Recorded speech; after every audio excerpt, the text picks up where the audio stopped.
ಮಾತಾಡು, ಜೋರ್ ಮಾತಾಡು, ಎದ್ರಕ್ಕೆ ಹೋಗ್ಬೇಡ, ಆರಾಮ್ ಮಾತಾಡು. ಫ್ರೆಂಡ್ಸ್ ಇಲ್ಲಿರೋದು, ಮಾತಾಡು. ನಾವು ಚಪಾತಿ ತಿಂದ್ವಿ. ನಾವು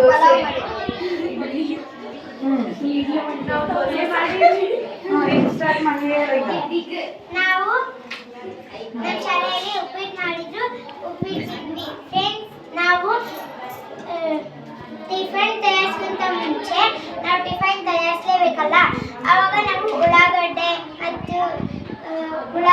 ಮತ್ತು ಇವನ್ನ ಮೆಣಸಿನ್ಕಾಯಿ ಇವನ್ನ ಕಟ್ ಮಾಡ್ಕೊಂಡು ಮಾಡ್ತೀವಲ್ಲ, ಆವಾಗ ಫ್ರೆಂಡ್ಸ್ ನೀವು ಕಟ್ ಮಾಡುವಾಗ ನೀವು ಇಳಿಗಾಗಲಿ ಚಾಕುವಾಗಲಿ ತಗೊಂಡು ಕಟ್ ಮಾಡ್ತಾ ಇರ್ತೀರ. ಆವಾಗ ನಿಮ್ಮ ಕೈಗೆ ತಾಗುತ್ತೆ, ತಗ್ಗಿದ ತಕ್ಷಣ ಏನು ಬರುತ್ತೆ ಫ್ರೆಂಡ್ಸ್?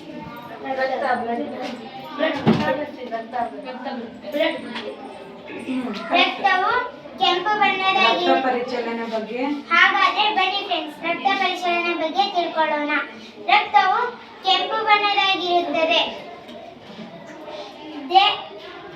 ಹೃದಯ ದೇಹದ ಎಲ್ಲಾ ಭಾಗಗಳಿಗೂ ರಕ್ತವನ್ನು ಕಳಿಸುವ ಅಂಗ.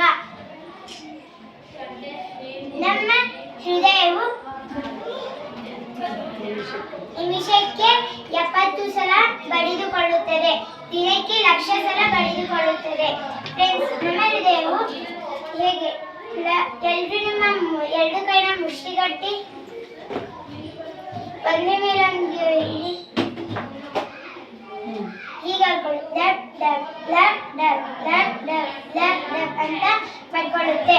ಫ್ರೆಂಡ್ಸ್, ಈ ಡಬ್ ಡಬ್ ಡಬ್ ಡಬ್ ಅಂತ ಶಬ್ದ ನಿಂತರೆ ನಾವು ಜೀವಂತವಾಗಿ ಇರೋದಿಲ್ಲ. ಹಾಗಾದ್ರೆ ಬನ್ನಿ ಫ್ರೆಂಡ್ಸ್, ರಕ್ತ ಪರಿಚಲನೆ ಹೇಗಾಗುತ್ತೆ ಅನ್ನೋದನ್ನ ತಿಳ್ಕೊಳ್ಳೋಣ.